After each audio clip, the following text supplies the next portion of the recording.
അപ്പോസ്തലപ്രവൃത്തി, കുഞ്ഞുങ്ങൾ ഉൾപ്പെടെ ശ്രദ്ധിച്ച്, 2-ാം അധ്യായം അതിന്റെ 22, 23, 24 വാക്യങ്ങൾ ഒന്നിച്ച് നമ്മൾ വായിക്കുമ്പോൾ വചനം ഹല്ലേലൂയ വായിച്ചോട്ടെ. അപ്പോസ്തലപ്രവൃത്തി 2-ാം അധ്യായം, acts chapter 2 verse 22, 23 and 24. Israel പുരുഷന്മാരെ, എല്ലാവരോടും പറയും, ഇസ്രായേൽ പുരുഷന്മാരെ ഈ വചനം കേട്ടുകൊള്ളുവേൻ. ഈ വചനം കേട്ടുകൊള്ളുവേൻ. ഇത് കേട്ടോണം. നിങ്ങൾ തന്നെ അറിയും പോലെ അവനെ കൊണ്ട് ശക്തികളും അത്ഭുതങ്ങളും അടയാളങ്ങൾ കൊണ്ട്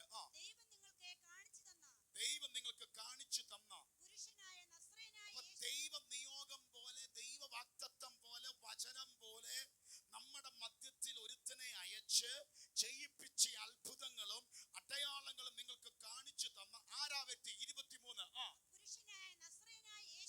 പുരുഷനായ നസ്രായനായ യേശുവിനെ ദൈവം തന്റെ സ്ഥിര നിർണയത്താലും മുന്നറിവിനാലും ഏൽപ്പിച്ചിട്ട്, പക്ഷെ നിങ്ങൾ അധർമ്മികളുടെ കയ്യാൽ അവനെ തറച്ച്, ക്രൂശിൽ തറച്ച് അവനെ കൊന്നു. അത്ഭുതം അടയാളം ചെയ്ത് നിങ്ങളുടെ മധ്യത്തിലേച്ച നസറായനായ യേശുക്രിസ്തുവിനെ തന്നെ ഏൽപ്പിച്ചു കൊടുത്തു. നിങ്ങൾ തറച്ചു. വെറുതെ തറച്ചതല്ല, ശത്രു ജയമെടുത്തതല്ല, അതും ദൈവത്തിന്റെ നിർണയമായിരുന്നു, ദൈവത്തിന്റെ പ്ലാൻ ആയിരുന്നു, ദൈവത്തിന്റെ ആലോചനയായിരുന്നു. അങ്ങനെ തറച്ചു കൊന്നു. 24. പക്ഷെ ദൈവമോ മരണപാർശ്വങ്ങളെ അഴിച്ചിട്ട് അവനെ ഉയർത്തെഴുന്നേൽപ്പിച്ചു. മരണം അവനെ പിടിച്ചു വെക്കുന്നത് അസാധ്യമായിരുന്നു. ക്രൂശിൽ തറച്ചു കൊന്നു. പക്ഷെ ദൈവമോ മരണത്തിന്റെ പാർശ്വങ്ങൾ, ആ ഡെത്തിന്റെ സ്പിരിറ്റിനെ ദൈവം അഴിച്ചു. ദൈവം അഴിച്ചപ്പോ മരണം അവനെ പിടിച്ചു വെക്കുന്നതിന് അസാധ്യമായിരുന്നു. ഹോൾഡ് ചെയ്യാൻ പറ്റത്തില്ല. പിടിച്ചു വെച്ചേക്കുമായിരുന്നു. തറപ്പിച്ചു കൊന്നവനെ വിട്ടുതരത്തില്ലെന്ന് പറഞ്ഞുകൊണ്ടിരിക്കുകയായിരുന്നു.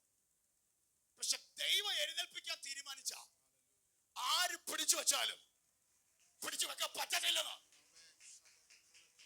ഈ ഈസ്റ്റർ സൺഡേ ഉയർപ്പിന്റെ ദിവസം എന്തോ വിളിച്ചു പറയുന്നതെന്ന് അറിയാമോ? ഇന്നത്തെ കാലത്ത് മാറി. പണ്ട് ക്രൂശും കല്ലറയും യേശു ഉയർക്കുന്നതൊക്കെ ഫോട്ടോ ആയിരുന്നു ഈസ്റ്റർ. ഇന്ന് എവിടെ നിന്നൊക്കെയോ കയറി വന്നു ഒരു മുട്ട വെച്ചിട്ട് പറയാ അതാണ് ഈസ്റ്റർ. ഈസ്റ്ററിന്റെ സന്ദേശം മുട്ടയല്ല. ഏതവൻ പിടിച്ചു വെച്ചാലും ദൈവത്തിന്റെ നിർണയമുള്ളവൻ അത് പൊട്ടി പുറത്തു വരും. ഹല്ലേലൂയ.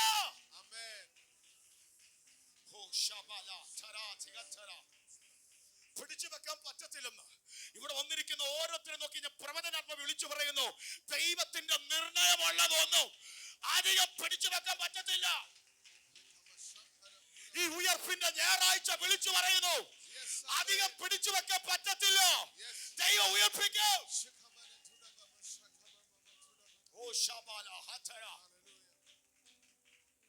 ഇത് സഭയിൽ നടന്ന ആദ്യ പ്രസംഗം. പുതുനിയമ സഭയിൽ പെന്തക്കോസ്തിന്റെ നാളിൽ ആത്മാവ് ഇറങ്ങി വന്ന് ആത്മശക്തിക്ക് ശേഷം പത്രോസ് എഴുന്നേറ്റ് നിന്ന് പ്രസംഗിച്ച ദൈവസഭയിലെ ആദ്യ പ്രസംഗമാണ്. ആദ്യ പ്രസംഗത്തിൽ പറഞ്ഞ വചനമാണ് മരണം അവനെ പിടിച്ചു വെക്കാൻ പറ്റിയില്ല, പുറത്തു വന്നു. ഇനി മനോഹരമായൊരു വചനമുണ്ട്. 2 കൊരിന്ത്യർ 13:4 ആദ്യ ഭാഗം. 2 Corinthians chapter 13 verse 4. 2 കൊരിന്ത്യർ 13:4. 2 കൊരിന്ത്യർ 13:4 ആദ്യ ഭാഗം.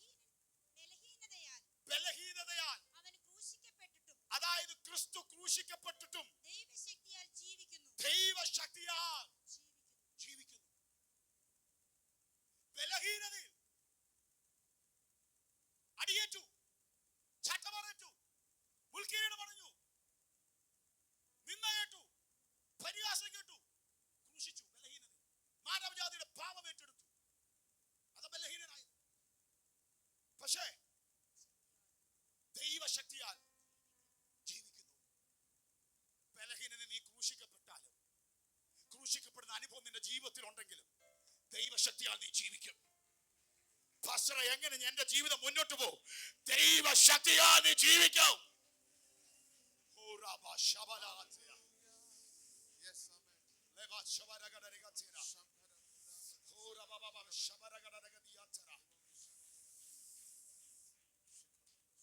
അതിനർത്ഥം എന്താ പറയാ? നമ്മുടെ ദൈവം ജീവനുള്ള ദൈവമാണ്. ഉറക്കെ പറ, എന്റെ ദൈവം ജീവനുള്ള ദൈവമാണ്.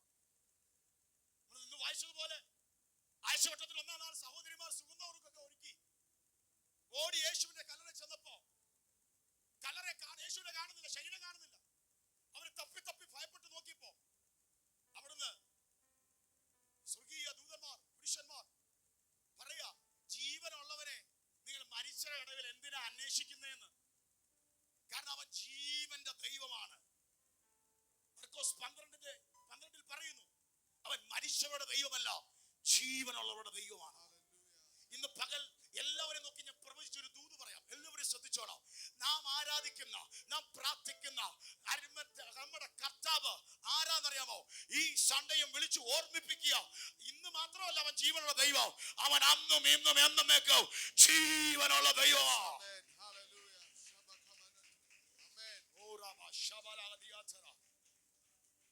എത്ര പേര് വിശ്വസിക്കുന്നുണ്ട്? ഈസ്റ്റർ സൺഡേ ഒരു കാര്യം കൂടെ വിളിച്ചു പറയുന്നുണ്ട്. നമ്മുടെ കലണ്ടറിൽ നോക്കുമ്പോ ഒത്തിരി പേര് ജനിച്ചവരുടെ ജനന ദിവസമുണ്ട്, ഒത്തിരി പേര് മരിച്ചവരുടെ മരണ ദിവസമുണ്ട്. പക്ഷേ ഒരു പ്രത്യേകതയുണ്ട്, ജനിച്ചവരുടെയും മരിച്ചവരുടെ മാത്രമല്ല, ഒരാടെ മാത്രം മരിച്ചിട്ട് ഉയർത്തെഴുന്നേറ്റതേ ഉള്ളൂ. അതാരാന്നറിയാമോ? യേശുവിന്റെ പേര് മാത്രമേ ഉള്ളൂ മരിച്ചിട്ട് ഉയർത്തെഴുന്നേറ്റത്.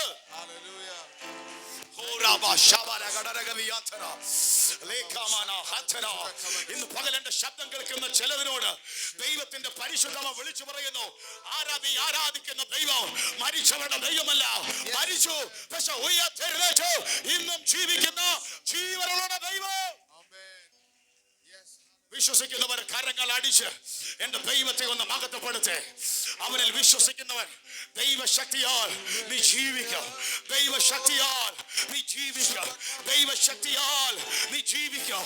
മാതാവേ, പിതാവേ, കുഞ്ഞെ, ദൈവസഭയെ ഞാൻ നിങ്ങളോട് പറയുന്നു, നീ എത്ര ബലഹീനനായാലും ദൈവശക്തിയാൽ നീ ഉയർക്കും. എത്ര പിടിച്ചു വെക്കാൻ ശ്രമിച്ചാലും മരിച്ചവരുടെ ദൈവമല്ല, ജീവനുള്ളവരുടെ ദൈവം. എന്ന് പകൽ കരങ്ങളെ അടിച്ച് അല്പം മിനിറ്റുകൾ ദൈവത്തെ സ്തുതിച്ച് എവിടേക്കോ പിടിച്ചു വെച്ചത് പുറത്തു വരാൻ പോകുക. ദൈവശക്തി ഇറങ്ങി ചിലതിനെ ജീവിപ്പിക്കാൻ പോകുക. മരിച്ചവരുടെ ദൈവമല്ല, അവൻ ജീവനുള്ളവരുടെ ദൈവമാ. കലങ്ങിയും വിഷമിച്ചും ഇരിക്കുന്നവരെ അവൻ ഉയർത്തൂ.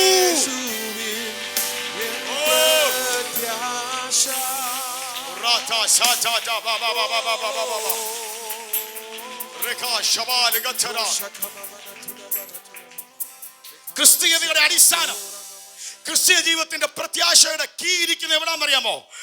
അവൻ ഉയർത്തു, അവൻ ഉയർത്തു, അവൻ ജീവനുള്ളവരുടെ ദൈവമാണ്. ഇന്ന് പകൽ ഇത് വിശ്വസിക്കാൻ തയ്യാറായാൽ പിടിച്ചു വച്ചേക്കുന്നതിൽ നിന്നും ചിലതിനെ ദൈവം പുറത്തു വരും. അധിക നാള് പിടിച്ചു വെക്കാൻ പറ്റത്തില്ല. എപ്പ ദൈവശക്തി ഇറങ്ങി ചെല്ലുന്നോ അപ്പോൾ അത് പൊട്ടി പുറത്തു വരും.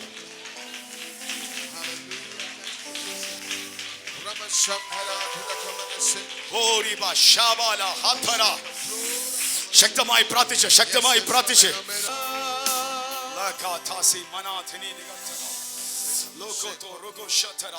ഒരു മിനിറ്റ് ഒന്ന് പ്രാർത്ഥിച്ച്. എന്തോ കർത്താവ് പറയുന്നു, ചിലത് പൊട്ടി പുറത്തു വരാൻ പോയ, ചിലത് പൊട്ടി പുറത്തു വരാൻ പോകുക. പിടിച്ചു വെക്കുന്ന ഇനി അസാധ്യമാണ്, ഈ പിടിച്ചു വെക്കുന്ന അസാധ്യമാണ്. മരിച്ച ദൈവം മാത്രമല്ല, ജനിച്ചവൻ മാത്രമല്ല, ഉയർത്തെഴുന്നേറ്റ് ഇന്നും ജീവിക്കുന്ന, ഉയർത്തെഴുന്നേറ്റ് ജീവിക്കുന്ന ഉലക മഹാന്മാർ കല്ലറ കൊണ്ട് അവസാനിക്കുമ്പോൾ, ഉലകത്തിലെ പലതും കല്ലറ കൊണ്ട് അവസാനിക്കുമ്പോൾ ഇന്നും ഉയർത്തെഴുന്നേറ്റ് ജീവിക്കുന്ന ഒരുത്തൻ മാത്രം. അവന്റെ പേരെത്ര? യേശു ക്രിസ്തു.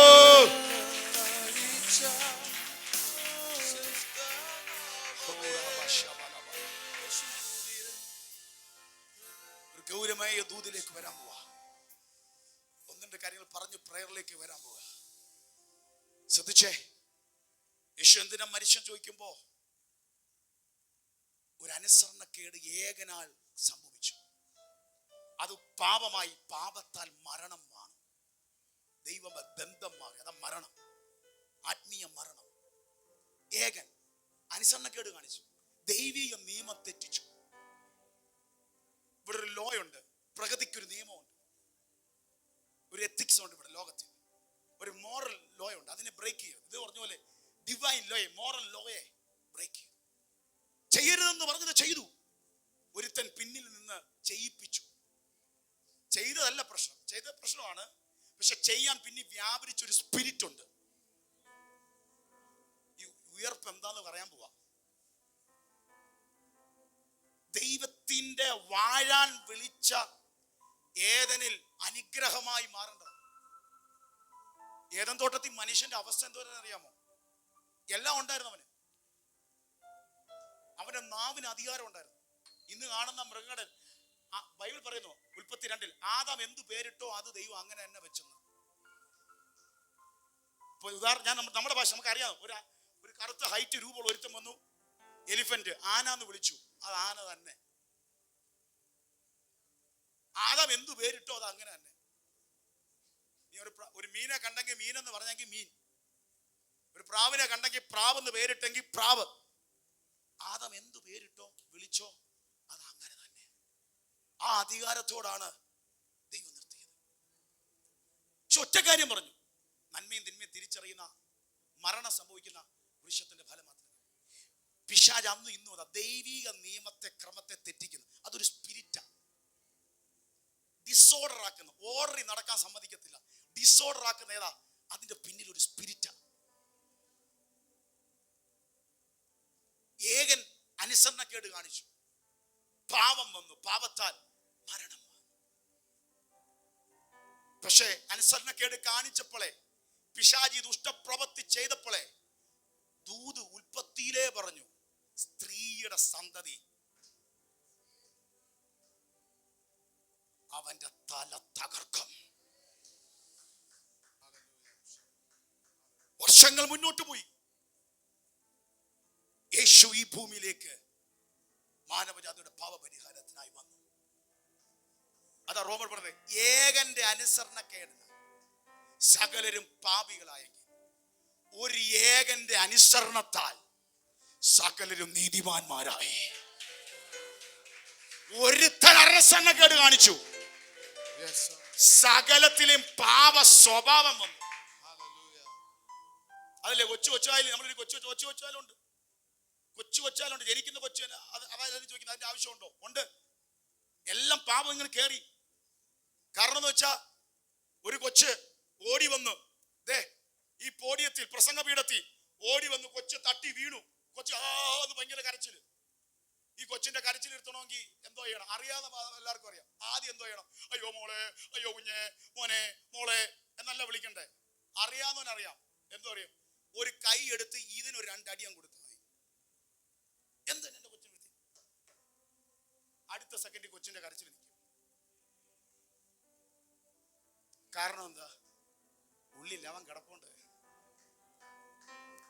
Hallelujah, hallelujah, hallelujah, hallelujah. ഒരു കുഴപ്പമില്ലാതെ അനങ്ങിയിരിക്കുന്ന ഒരു കൊച്ച്, ആ കൊച്ചിനെ കരയിക്കണമെങ്കിൽ ഒന്നും പറയണ്ട. തൊട്ടപ്പുറത്ത് നിൽക്കുന്ന വേറൊരു കൊച്ചിനെ ആ അമ്മ മാറി കുറച്ചു നേരം എടുത്ത് 2 ഉമ്മ കൊടുത്താൽ മതി, ഈ കൊച്ചിപ്പോ കരഞ്ഞു തുടങ്ങും. അസ്വാർത്ഥത ഉള്ളിൽ കിടപ്പുണ്ട്. എന്നെ ഒന്ന് തട്ടിയപ്പോ തിരിച്ച് 2 എണ്ണം അതിന് അടി കൊടുത്തപ്പോ, ആ മതിലിന് 2 അടി കൊടുത്തപ്പോ, ആ ഭിത്തിക്ക് 2 അടി കൊടുത്തപ്പോ, ആ ഫ്രിഡ്ജിന് 2 അടി കൊടുത്തപ്പോ കൊച്ചിന്റെ കരച്ചിൽ തിന്നു. ഏകന്റെ ലംഘനത്താൽ പാപം വാണു സകലരും. എന്നാൽ യേശു ക്രൂശിൽ മരിക്കുമ്പോൾ ഗെത്സമനേയിൽ ഒരു പ്രാർത്ഥന പ്രാർത്ഥിച്ചു.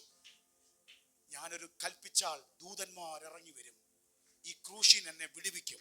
പക്ഷേ അപ്പാ, എന്റെ ഇഷ്ടമല്ല, നിന്റെ ഇഷ്ടം. ഞാൻ അനുസരണം കാണിക്കാൻ പോയാ. ഏദനിൽ അനുസരണക്കേട് കാണിച്ചു, പക്ഷേ കാൽവരിയിൽ അനുസരണം കാണിച്ചു. ഒരാൾ അനുസരണക്കേട് കാണിച്ചപ്പോ സകലതിലും പാവം വാണെങ്കിൽ, ഒരാൾ കാൽവരിയിൽ അനുസരണം കാണിച്ചപ്പോ ഏകൻ നിമിത്തം സകലരും നീതിമാന്മാരായി.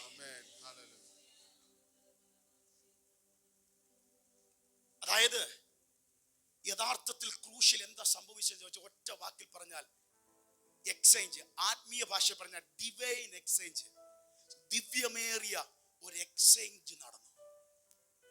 എന്തോ എക്സ്ചേഞ്ച് നമുക്കറിയാം.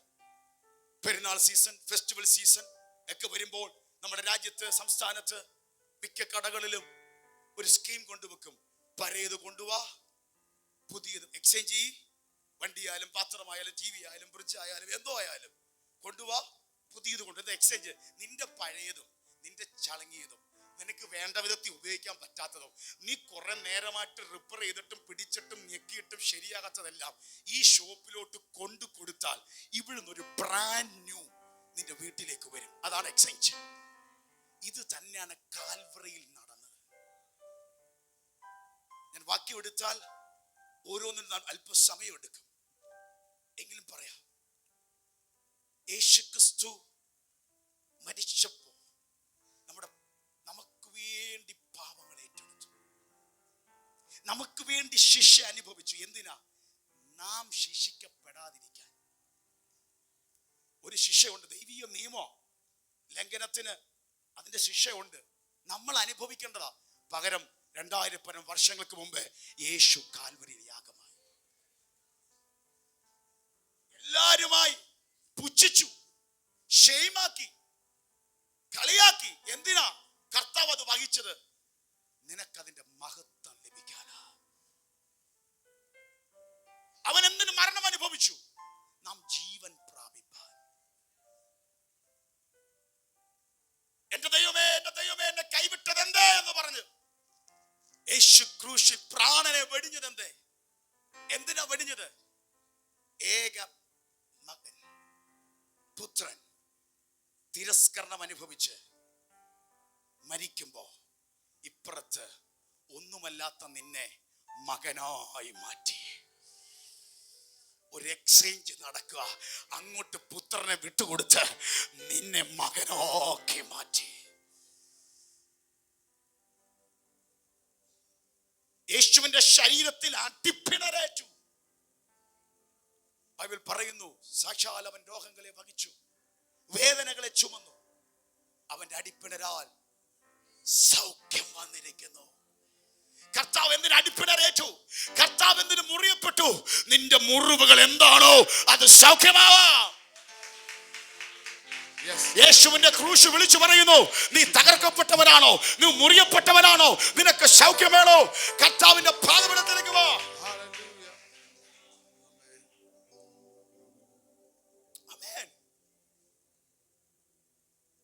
ഗലാത്യയിൽ പറയുന്നു, മരത്തിൽ തൂങ്ങുന്നവനെല്ലാം ശപിക്കപ്പെട്ടവനാകിയുണ്ട്. ക്രിസ്തു നമുക്ക് വേണ്ടി ശാപമായി. എന്തിനാ?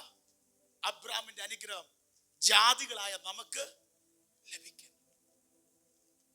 കർത്താവിന്റെ ശാപമായി. നമ്മുടെ ശാപം മാറി നമ്മൾ അനുഗ്രഹിക്കപ്പെടാൻ. ജീവിതത്തിൽ നിഴല് പോലെ എന്തെങ്കിലുമൊക്കെ എന്നെ പിന്തുടർന്ന് നിങ്ങൾക്ക് തോന്നുന്നുണ്ടെങ്കിൽ യേശുവിന്റെ കുരിശും ഉദ്ധാരണവും വിളിച്ചു പറയുന്നു, നീ കൊണ്ടങ്ങ് എക്സ്ചേഞ്ച് ചെയ്യ്.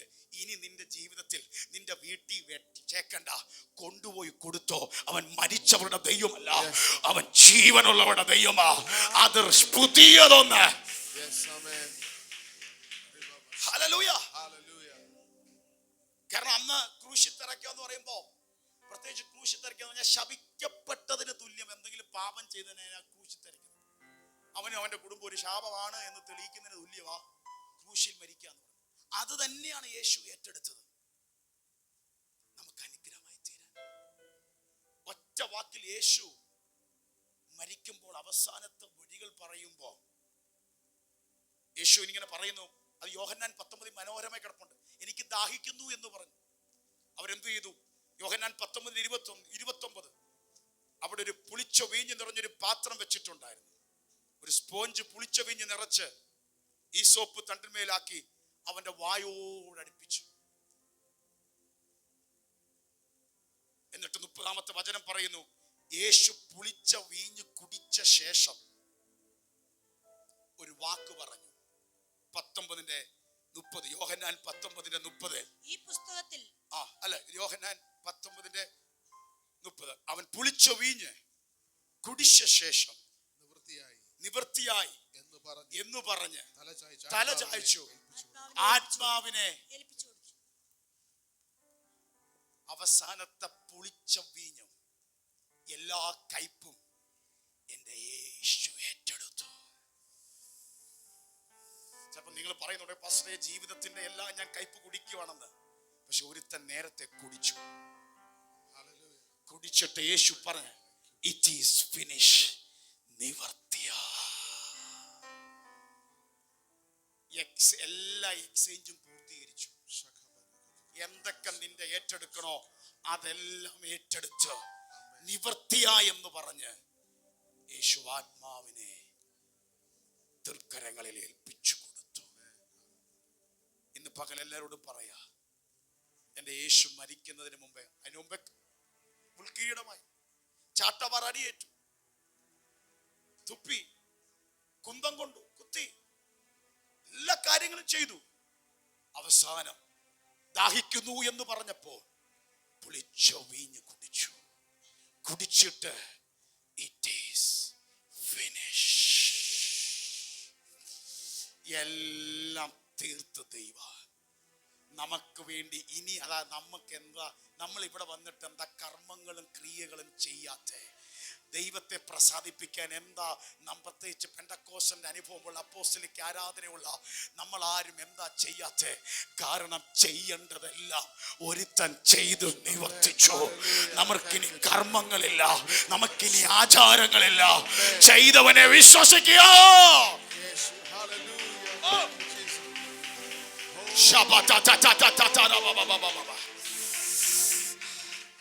ഇനി നമ്മളെന്താ എല്ലാം ചെയ്തു നിവർത്തിച്ചവനെ എക്സ്ചേഞ്ച്. ഹല്ലേലൂയ. ഒരുത്തൻ റെഡിയായി പുതിയതൊന്നും ഇരിപ്പുണ്ട്. നിന്റെ എല്ലാം കൊണ്ട് കൊടുത്തിട്ട് നിന്റെ ഹൃദയത്തിലേക്ക് എല്ലാം നിവർത്തിച്ചവനെ സ്വീകരിക്കുക. അതാ രക്ഷിക്കപ്പെടുക എന്ന് പറഞ്ഞ്.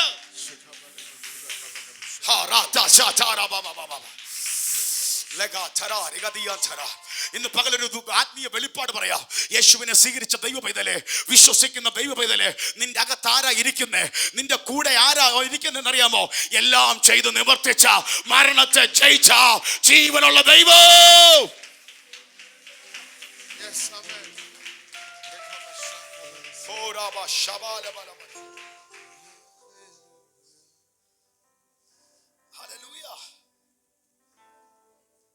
അതുകൊണ്ട് യേശുവിന്റെ രക്തം, ബൈബിൾ പറയുന്നു, എഫേസ്യർ പറയുന്നു, അന്യരും പരദേശിയായി നിന്നെ വീണ്ടും അടുപ്പിച്ചു. ആ രക്തമാ നമ്മൾ എന്ത് ചെയ്തത്? ദൈവത്തിലേക്ക് കൊണ്ടുവന്നേ. യേശുവിന്റെ രക്തം ഒഴുകിയപ്പോൾ. കൊലോസ്യർ 2:14-15. എന്നിട്ട് എബ്രായർ 2 വരാൻ പോവാം. കൊലോസ്യർ 2:14-15. കൊലോസ്യർ 2:14-15. അവൻ അവനോടുകൂടെ ജീവിപ്പിച്ചു, അതിക്രമങ്ങളൊക്കെയും നമ്മോട് ക്ഷമിച്ച്, ചട്ടങ്ങളാൽ നമുക്ക് വിരോധവും പ്രതികൂലവുമായിരുന്ന എല്ലാവരും ശ്രദ്ധിച്ചോണം. കൈയെഴുത്ത് മായിച്ച് ക്രൂശിൽ തറച്ച്, നമുക്ക് വിരോധമായതെല്ലാം മായിച്ച് ക്രൂശിൽ തറച്ച് നടുവിൽ നിന്നും നീക്കിക്കളഞ്ഞു. വാഴ്ചകളെയും അധികാരങ്ങളെയും ആയുധവർഗം വെപ്പിച്ച് ക്രൂശിൽ അവരുടെ മേൽ ജയോത്സവം കൊണ്ടാടി. ക്രൂശിൽ അവരുടെ മേൽ ജയോത്സവം കൊണ്ടാടി അവരെ പരസ്യമായ കാഴ്ചയാക്കി. കണ്ടോ? നമുക്ക് വിരോധമായതിനെല്ലാം ശ്രദ്ധിച്ചിട്ടില്ലേ? ഇന്ത്യൻ പട്ടാളക്കാര് അതിർത്തിയിൽ ചിലതിനെയൊക്കെ പിടിക്കുമ്പോ എന്തോ ചെയ്യുന്നേ? കണ്ടിട്ടുള്ളവർ മനസ്സിലാക്കിയേ. ഇന്ത്യൻ മിലിറ്ററി പട്ടാളം ബറ്റാലിയൻ നിൽക്കുമ്പോ പിടിച്ചവനെ എല്ലാം മുമ്പിൽ കൊണ്ട് നിർത്തും. അവൻ മുട്ടുകുത്തും. എന്നിട്ട് അവന്റെ ഇരിക്കുന്ന AK-47 തോക്കുകളെല്ലാം 1, 2, 3, 4, 5 നമ്മൾ പത്രത്തിൽ കണ്ടിട്ടില്ലേ? ഇങ്ങനെ നിരത്തി വെക്കും. അവൻ മുട്ടുകുത്തി സറണ്ടർ ആവും. എല്ലാം നിങ്ങളുടെ കീഴിൽ സറണ്ടർ ആകുന്നു.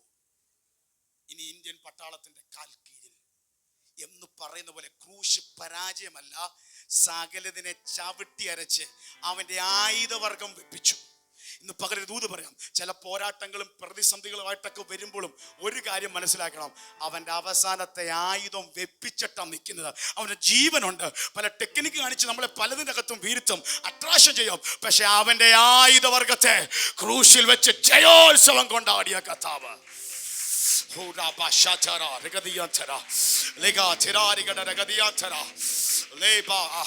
പിശാചിന്റെ തലയെ തകർത്തവൻ.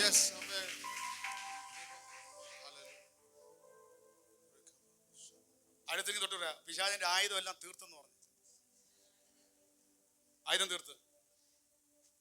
ആയുധം ഇല്ലാത്തോണ്ടാണ് ഒത്തിരി ടെക്നിക്കും സ്കീമും. ബൈബിൾ പറഞ്ഞത് പിശാചിന്റെ തന്ത്രങ്ങളെ നിങ്ങൾ അവൻ സ്കീമും പ്രോജക്റ്റും പരിപാടിയും പ്രലോഭനവും വഴിതിരിച്ചു വിടലുമായിട്ടൊക്കെയാണ് ഇപ്പോഴത്തെ പരിപാടി. അടിക്കാനുള്ള ആയുധം മുഴുവൻ കാൽവറിയിൽ ജയം. അതുകൊണ്ടാണ് നമുക്ക് വിടുതൽ. ഇനി അവൻ ആയുധം എടുക്കുന്നത് തോന്നിപ്പോയാലും യേശു ക്രിസ്തുവിന്റെ നാമത്തിനുള്ളിൽ, എല്ലാ നാമങ്ങൾക്കും മേലായ യേശു ക്രിസ്തുവിന്റെ നാമത്തിൽ അവന്റെ ആയുധവർഗ ഉഠയം.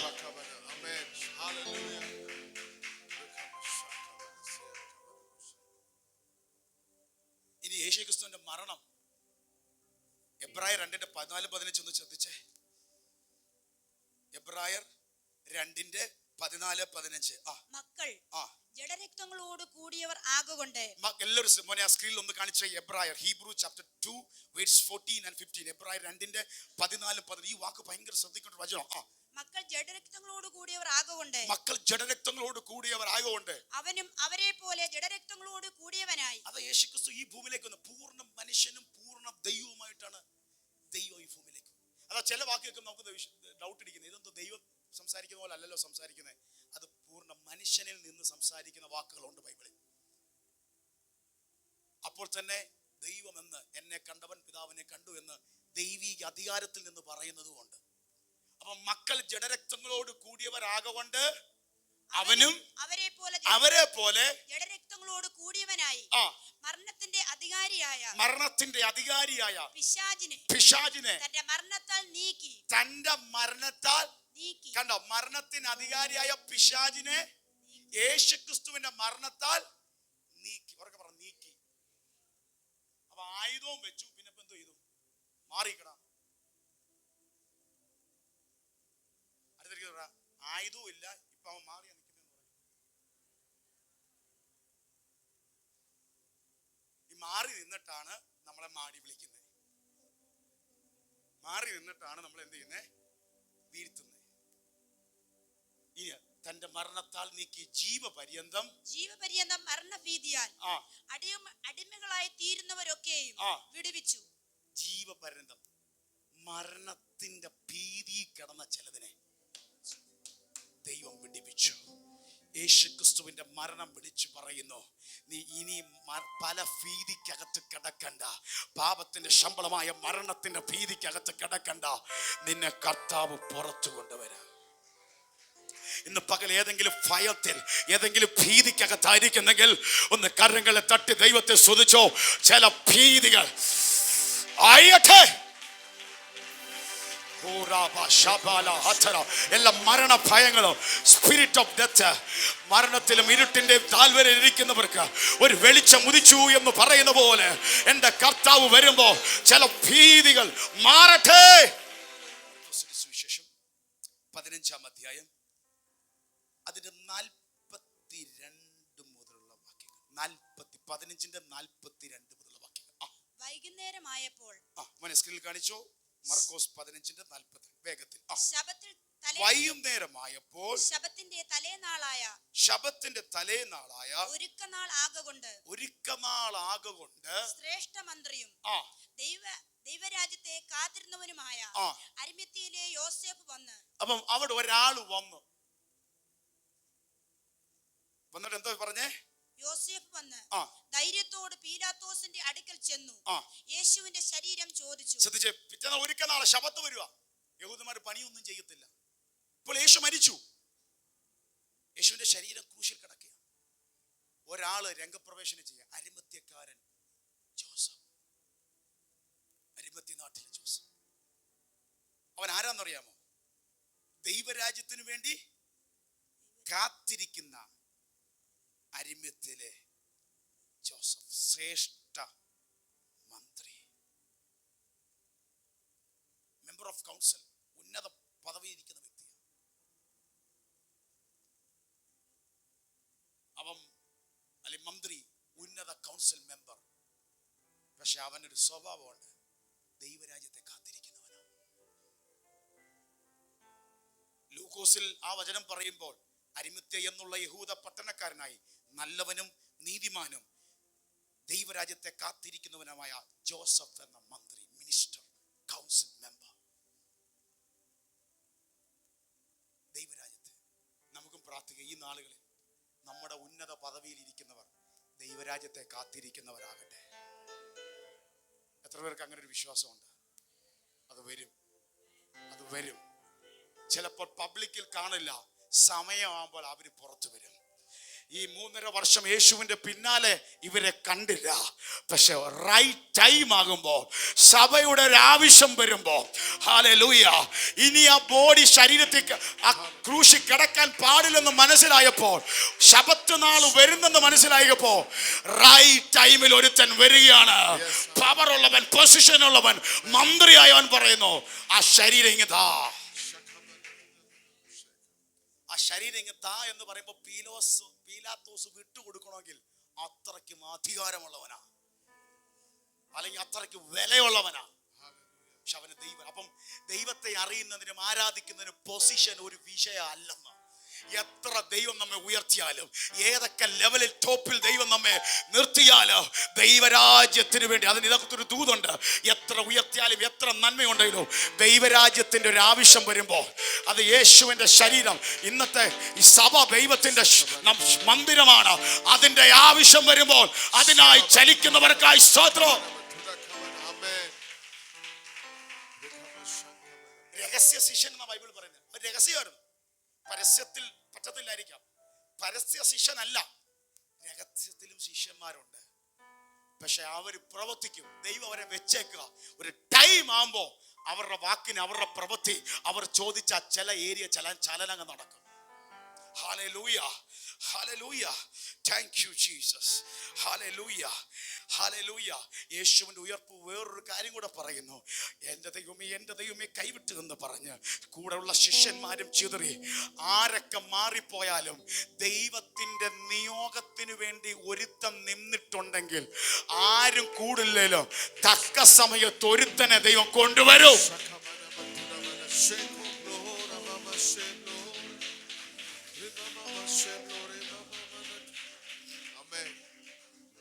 ഇനി തരോട്ട് വായിച്ചോ. ശ്രേഷ്ഠമന്ത്രിയും ദൈവരാജ്യത്തിന്റെ കാത്തിരിക്കുന്നവനായ അരിമത്തിലെ ജോസഫ് വന്ന് ധൈര്യത്തോടെ പീലാത്തോസിന്റെ അടുക്കൽ വന്ന് യേശുവിന്റെ ശരീരം ചോദിച്ചു. 44 മുതൽ. അവൻ മരിച്ചു കഴിഞ്ഞുവോ എന്ന് പീലാത്തോസ് ആശ്ചര്യപ്പെട്ട് ശതാധിപനെ വിളിപ്പിച്ചു. അവൻ മരിച്ചിട്ട് ഒട്ടുനേരം ആയോ എന്ന് ശതാധിപനോട് വസ്തുത ചോദിച്ചറിഞ്ഞിട്ട് ഉടൻ യോസേഫിന് നൽകി. അവൻ ഒരു ശീല വാങ്ങി അവനെ ഇറക്കി ശീലയിൽ ചുറ്റിപ്പൊതിഞ്ഞ് പാറയിൽ വെട്ടിയിട്ടുണ്ടായ കല്ലറയിൽ വെച്ചു. കല്ലറവാതിക്കൽ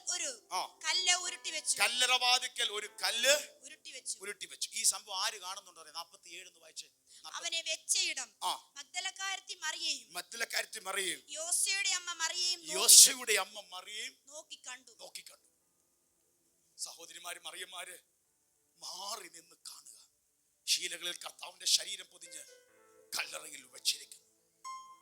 ഇതിന്റെ ഇടയ്ക്ക് വേറൊരു സംഭവം നടന്നു. സഹോദരിമാര് നോക്കി നിൽക്കുമ്പോ വേറൊരു കാഴ്ച കാണും. അതെന്താണെന്നറിയാമോ? അതും മത്തായി സുവിശേഷം ഒന്ന് എടുത്തേ, 27-ാം അധ്യായം എടുത്തേ. അവിടെ അത് വ്യക്തമായിട്ട് പറയുന്നുണ്ട്.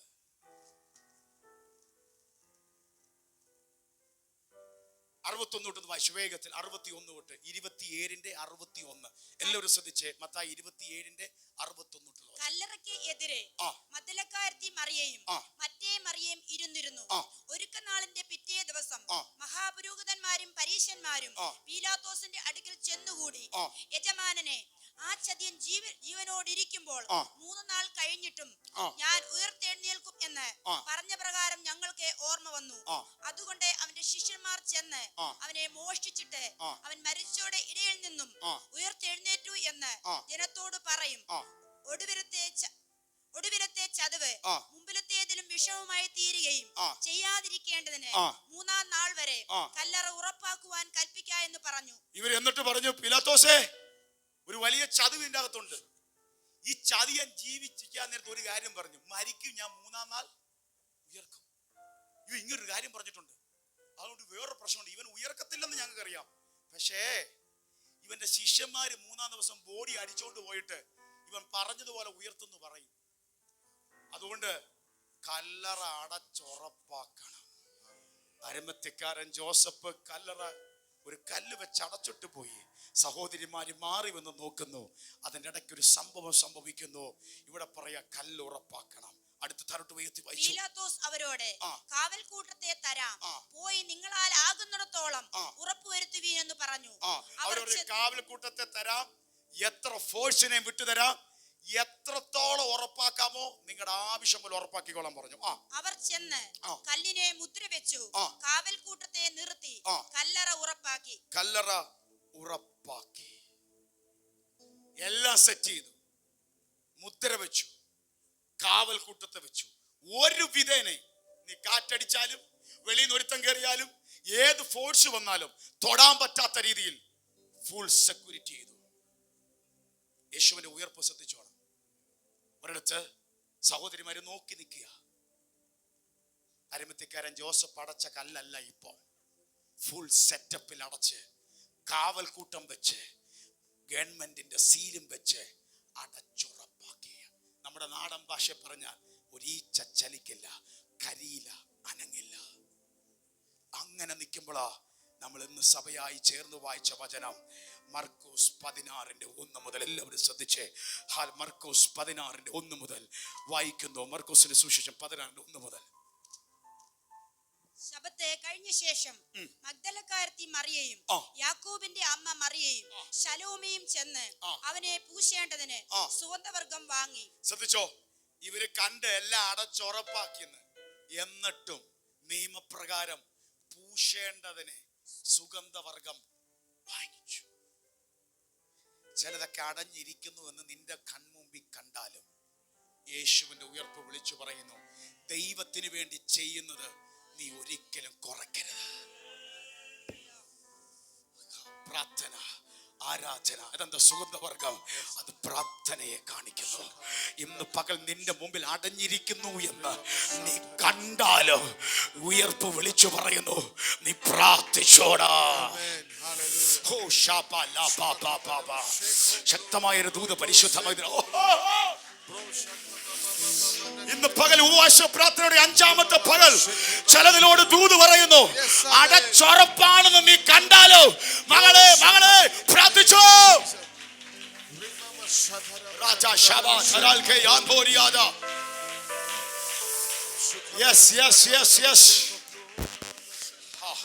ഇനി തരോട്ട് വായിച്ചോ.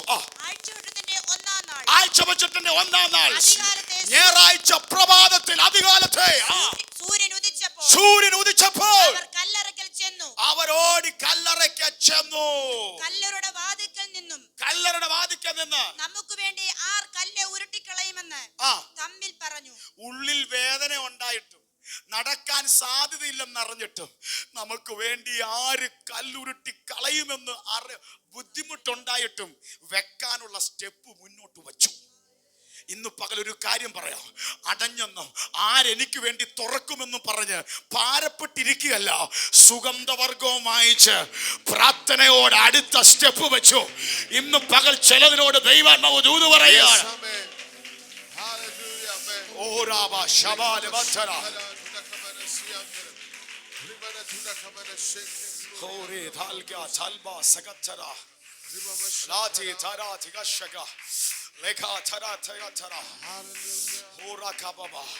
ഈ ഉയർപ്പിൻ പ്രഭാതത്തിൽ ദൈവത്തിന്റെ ദൂത് നമ്മളോട് അറിയും. അവർ കല്ലറ മുമ്പിൽ വരുമ്പോഴും അവർ വിഷമം എന്താ? നമുക്ക് വേണ്ടി കല്ലുരുട്ടി മാറ്റും. ഇനി 4-ാമത്തെ വാക്യം, അവർ നോക്കിയാറെ നോക്കി നിൽക്കെ കല്ല് ഉരുട്ടിക്കളഞ്ഞതായി കണ്ടു. തൊട്ടു മുമ്പേ എന്തോ കണ്ടേ? നോക്കി നിൽക്കുമ്പോ കല്ല് ഉരുട്ടി വെക്കുന്നു, സീലടിക്കുന്നു, കാവൽക്കൂട്ടം നിൽക്കുന്നു. ഇപ്പം കാണുന്നു, നോക്കി നിൽക്കെ കല്ല് ഉരുണ്ടുമാറിയിരിക്കുന്നു. ഇന്ന് പകൽ ഈ ഉയർപ്പിൻ പ്രഭാതത്തിൽ പറയുന്നു, നീ കണ്ടതല്ല ഇനി കാണാൻ പോന്നേ. കരങ്ങളെ തട്ടി ഇന്ന് പകൽ ഈ ഉയർപ്പിൻ പ്രഭാതത്തിൽ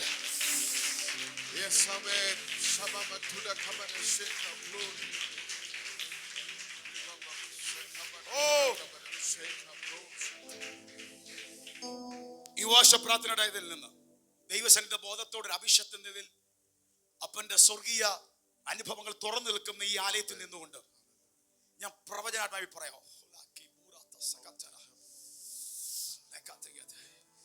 ഞാൻ ഈ ദൂത് പറയാനാ ഇന്ന് ഞാൻ പ്രസംഗിച്ചത്.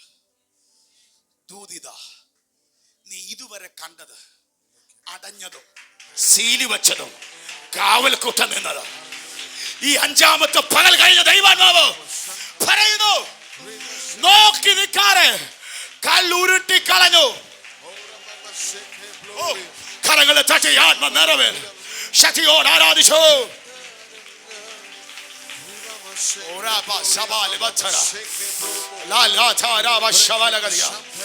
സഹോദരന്മാർ, കുഞ്ഞുങ്ങൾ എല്ലാവരും പ്രാർത്ഥിച്ച്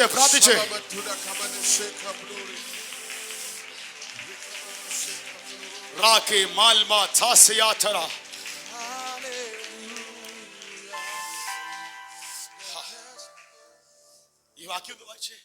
അവർ നോക്കിയാറെ കല്ലുരുട്ടി ഏറ്റവും വലുതായിരുന്നു. ഏറ്റവും വലുതായിരുന്നു. എങ്ങനെ ഉരുണ്ടു മാറിയെന്നറിയാമോ? നോക്കി എന്ത് ചെയ്തു? ഉരുണ്ടു. ചെറിയ കല്ല് കാറ്റടിച്ച് പോയെന്നല്ല, ഏറ്റവും വലുതെന്നല്ല, ഉറക്കെ പറ, ഏറ്റവും വലുത്. നീ കണ്ടത് ഏറ്റവും വലുതാണെങ്കിലും പ്രാർത്ഥനയോടെ സ്റ്റെപ്പ് വെക്കാൻ തയ്യാറായാൽ ചിലത് ഉരുണ്ടു മാറും. എങ്ങനെ ഉരുണ്ടു മാറിയെന്ന് മത്തായിയിൽ കിടപ്പുണ്ട്. മത്തായി 28:1-2 വായിച്ചേ. മത്തായി എഴുതിയ സുവിശേഷം 28:1-2.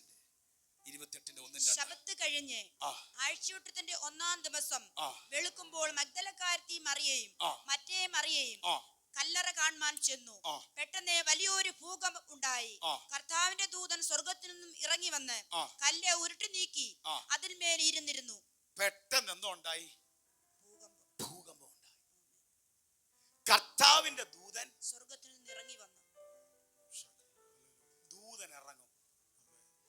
നീ ഇതുവരെ കണ്ടതല്ല, ഇനി കാണാൻ പോകുന്നേ. അതാ പുനരുദ്ധാനത്തിന്റെ ശക്തി. ഈ ഞായറാഴ്ച ഈശ്വരൻ ദൈവത്തിന്റെ വചനം വിളിച്ചു പറയുന്നു, ദൂതൻ ഇറങ്ങും. നീ കണ്ട കല്ലിന് അവർ പെട്ടെന്നൊരു ഭൂകമ്പം ഉണ്ടായി. കർത്താവിന്റെ ദൂതൻ സ്വർഗത്തിൽ നിന്ന് ഇറങ്ങി വന്നു.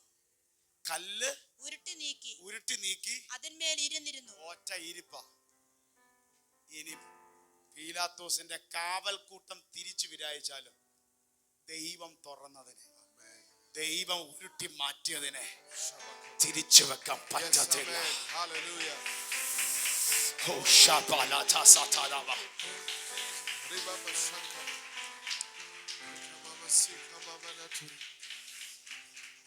ഇതാ പറഞ്ഞത്, ദൈവമോ മരണപാർശ്വങ്ങളെ അഴിച്ച് അവനെ ഉയർപ്പിച്ചു. മരണം അവനെ പിടിച്ചു വെക്കാൻ അസാധ്യമായിരുന്നു. അവർ നോക്കുമ്പോൾ ശബ്ദം കേട്ടു, അവൻ ഇവിടെയില്ല. അവൻ പറഞ്ഞതുപോലെ ഉയർത്തെഴുന്നേറ്റു. അതിന് പറയുന്നതാണ് സ്വർഗീയ ദൂതനിറങ്ങി കല്ലുരുട്ടി മാറി യേശു ഉയർത്തി. അതാണ് പുനരുത്ഥാന ശക്തി. ഇന്ന് അത് അതിപ്പോ ചലിക്കാൻ പോവാ. എഫേസ്യർ എന്നെടുത്ത എഫേസ്യർ 1:19-20 എഫേസ്യർ 1:19-20. വിശ്വസിക്കുന്ന നമുക്ക് വേണ്ടി വ്യാപരിക്കുന്ന അവന്റെ ശക്തിയുടെ അളവറ്റ വലിപ്പം ഇന്നതെന്ന് നിങ്ങൾ അറിയേണ്ടതിനും പ്രാർത്ഥിക്കുന്നു. നിങ്ങൾ അവന്റെ ശക്തിയുടെ അളവറ്റ വലിപ്പം ഇന്നതെന്ന് അറിയേണ്ടതിന്. കൺമുമ്പിൽ കണ്ടത് അടയപ്പെട്ടതാണെങ്കിലും അറിയേണ്ടത് ദൈവശക്തി എന്തെന്ന്. എന്നിട്ട് അങ്ങനെ അവൻ ക്രിസ്തുവിലും വ്യാപരിച്ച്, ഈ ദൈവശക്തി ക്രിസ്തുവിലും വ്യാപരിച്ച് അവനെ മരിച്ചവരുടെ ഇടയിൽ നിന്നും ഉയർപ്പിക്കുകയും ചെയ്തു. മതി. ഈ ശക്തി വ്യാപരിച്ചപ്പോ കല്ലറകൾക്ക് നിൽക്കാൻ പറ്റിയില്ല. കല്ലുരുണ്ടു മാറി. യേശു ഉയർത്തെഴുന്നേറ്റു. മരണമേ, പാതാളമേ, നിന്റെ വിഷമുള്ളിടുവേ എന്ന് പറഞ്ഞ് മരണത്തെയും പാപത്തെയും ജയിച്ച് യേശു ക്രിസ്തു മൂന്നാം നാൾ ഉയർത്തെഴുന്നേറ്റു. ആമേൻ. എങ്കിൽ നമുക്കും ഒരു വിടുതലുണ്ട്. ഉയർത്തെഴുന്നേറ്റു എന്ന് മാത്രം രണ്ട് അനുഭവമുണ്ട്. ഒന്ന്, അടയപ്പെട്ടതിനെ തുറന്ന് യേശു പുറത്തു വന്നു. നമ്മുടെ ജീവിതത്തിൽ നിന്നും അടയപ്പെട്ടതിൽ നിന്ന് ദൈവം ചിലതിനെ പുറത്തു കൊണ്ടുവരും. ഇനി യേശു ഉയർത്തപ്പോൾ വേറൊരു സംഭവം നടന്നു. ഒന്ന്, യേശുവിന്റെ ഉയർപ്പ് എന്ത് കാണിക്കുന്നത് ചോദിച്ചാൽ, ഏതടയപ്പെട്ടതിൽ നിന്നും നീ പൊങ്ങത്തില്ലെന്ന് പറഞ്ഞാലും, നീ പുറത്തു വരത്തില്ലെന്ന് അതിര് വെച്ചാലും നീ പുറത്തു വരും. വാഗ്ദത്തമുള്ള നീ പുറത്തു വരും. കാരണം തിരുവരുത്ത് പറയുന്ന മൂന്നാം നാൾ ഉയർക്കണം. ഇവിടെ ഇരിക്കുന്ന സകലരോട് ഞാൻ ദൈവാത്മാവിൽ ദൂത് പറയുന്നു, ചിലത് പുറത്തു വന്നിരിക്കും. നിന്റെ കുടുംബം വാഗ്ദത്തം ഉണ്ടോ? എത്ര പൊങ്ങത്തില്ലെന്ന് പറഞ്ഞ ശത്രു എതിർ പ്രാർത്ഥനയും പോരാട്ടം കൊണ്ട് അടച്ചുറപ്പാക്കിയാലും പുനരുദ്ധാന ശക്തി വ്യാപരിക്കുമ്പോൾ, ദൈവദൂതൻ ഇറങ്ങുമ്പോൾ കല്ലുരുള നീ പുറത്തു വരും.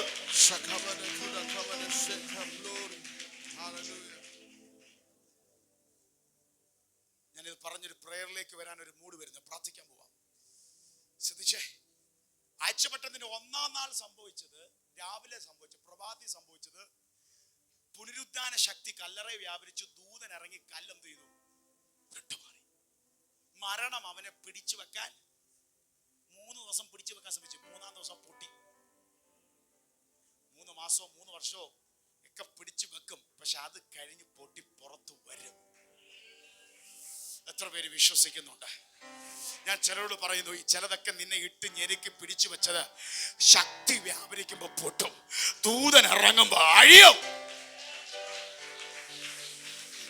ഈ 5-ാം ദിവസം ഉപവാസ പ്രാർത്ഥനയുടെ ഞാൻ ഈ പറയുന്നതെല്ലാം പ്രവചനം പോലെ സംഭവിക്കാൻ പോവുക. ഒരു വലിയ മെസ്സേജ് എനിക്കൊന്ന് പൂർത്തീകരിക്കാൻ പറ്റത്തില്ല, പക്ഷെ ഞാൻ പ്രാർത്ഥിക്കാൻ പോവുക. ഇനി അങ്ങോട്ട് പ്രാർത്ഥിക്കുമ്പോൾ ദൈവ പ്രവൃത്തി ഇതിനകത്ത് വെളിപ്പെടാൻ പോവുക. നമ്മൾ വായിച്ചത് ആഴ്ചവട്ടത്തിന്റെ 1-ാം നാൾ മദ്ദലക്കാരത്തി മറിയ സഹോദരികൾ ഓടി എന്ന് സുഗന്ധവർഗം വെക്കാൻ പോയപ്പോ സംഭവിച്ചത്. ഇനി അതേ ദിവസം വേറൊരു സംഭവം സംഭവിച്ചു. യോഹന്നാൻ 20 എടുത്തേ. യോഹന്നാൻ 20 ഇതാരും അധികം ശ്രദ്ധിക്കാത്തതാ. യോഹന്നാൻ 20 അതിന്റെ 19 വായിച്ച്. നമ്മളെല്ലാവരും ആഴ്ചവട്ടത്തിന്റെ ഒന്നാം നാൾ പ്രഭാതത്തിലെ കാര്യം പറയും. യേശു ഉയർത്ത് ജീവിച്ച കല്ല് മാറിയത് പറയും. അതേത് യോഹന്നാൻ 20-ന്റെ 19, ജോൺ 20:19. ആഴ്ചവട്ടത്തിന്റെ ഒന്നാം നാളായ ആ ദിവസം ഏത് ദിവസം? യേശു ഉയർത്തെഴുന്നേറ്റ പ്രഭാതത്തിൽ സൂര്യൻ ഉദിച്ച ദിവസം. നേരം വൈകിയപ്പോൾ, അന്നത്തെ ദിവസം വൈകുന്നേരം. ഉറക്കെ പറ, വൈകുന്നേരം. രാവിലെ ചെന്നപ്പോ എന്താ മാറി? കല്ല് ഉരുണ്ട് മാറി. ദൂതൻ ഇറങ്ങി. ഇനി വൈകുന്നേരം ആ ദിവസം നേരം വൈകിയപ്പോ ശിഷ്യന്മാർ ഇരുന്ന സ്ഥലത്ത് യഹൂദന്മാരെ പേടിച്ച്, ശിഷ്യന്മാരെല്ലാം കൂടെ ഓടി എവിടെ ഇരിക്കുക? യേശു മരിച്ചെന്ന് പേടിച്ച് എവിടെ ഇരിക്കുക? യഹൂദന്മാരെ പേടിച്ച് വാതിൽ അടച്ചിരിക്കെ. ഒന്ന് ശ്രദ്ധിച്ചേ, ഇവിടെ പേടിച്ച് വാതിൽ അടച്ചിരിക്കെ. രാവിലത്തെ സംഭവം എന്നറിയാമോ? ആര് കല്ല് ഉരുട്ടി മാറ്റുമെന്നും പറഞ്ഞ് അടഞ്ഞതിന്റെ മുമ്പിലോട്ട് ചെന്നു. ആര് ഉരുട്ടി മാറ്റും എന്ന് പറഞ്ഞ് അടഞ്ഞതിന്റെ മുമ്പിലോട്ട് ചെന്നു. അവിടെ തുറന്നു. ഇവിടെ ഇവര് തന്നെ അടച്ചു വെച്ചിട്ട് പേടിച്ച് അതിന്റെ അകത്തിരിക്കുക. ഇവിടെ എന്തോ സംഭവിച്ചേ? വൈകുന്നേരമായി നേരം വൈകിയപ്പോൾ ശിഷ്യന്മാരിരുന്ന സ്ഥലത്ത് യഹൂദന്മാരെ പേടിച്ച് വാതിലടച്ചിരിക്കെ യേശു വന്ന് നടുവിൽ നിന്നുകൊണ്ട് നിങ്ങൾക്ക് സമാധാനം എന്ന് അവരോട് പറഞ്ഞു. അടച്ചുകൂട്ടി പേടിച്ചിരുന്നതിന്റെ മധ്യത്തിൽ ആരും വാതിൽ തുറക്കാതെ യേശു അകത്ത് നിന്നിട്ട് പറയാ, നിങ്ങൾക്ക് സമാധാനം.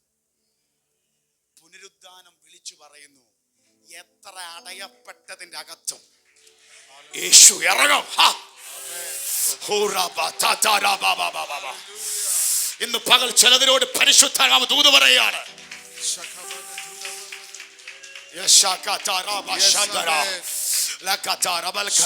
കാരണം ഉയർത്തെഴുന്നേറ്റ യേശുവിന്റെ ശരീരം മഹത്വത്തിന്റെ ശരീരമാ. അടയപ്പെട്ട വാതിൽ വിഷയമല്ല, അടയപ്പെട്ട വീട് വിഷയമല്ല, അതിന്റെ അകത്ത് അവൻ ഇറങ്ങും.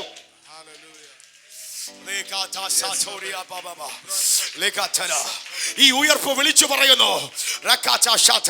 പ്രഭാതത്തിൽ കല്ലുമാറ്റി ഉയർത്തി വൈകുന്നേരത്തെ ഇന്ന് വൈകുന്നേരം മുതൽ വിശ്വസിച്ചോ, നിന്റെ സാഹചര്യത്തിൽ എന്റെ ദൈവം ഇറങ്ങും. നീ പേടിച്ചിരിക്കുന്ന വിഷയത്തിൽ പ്രാർത്ഥിക്കേണ്ടവർ പ്രാർത്ഥിച്ചു. ആത്മാവ് ചേർന്ന് നിന്നു.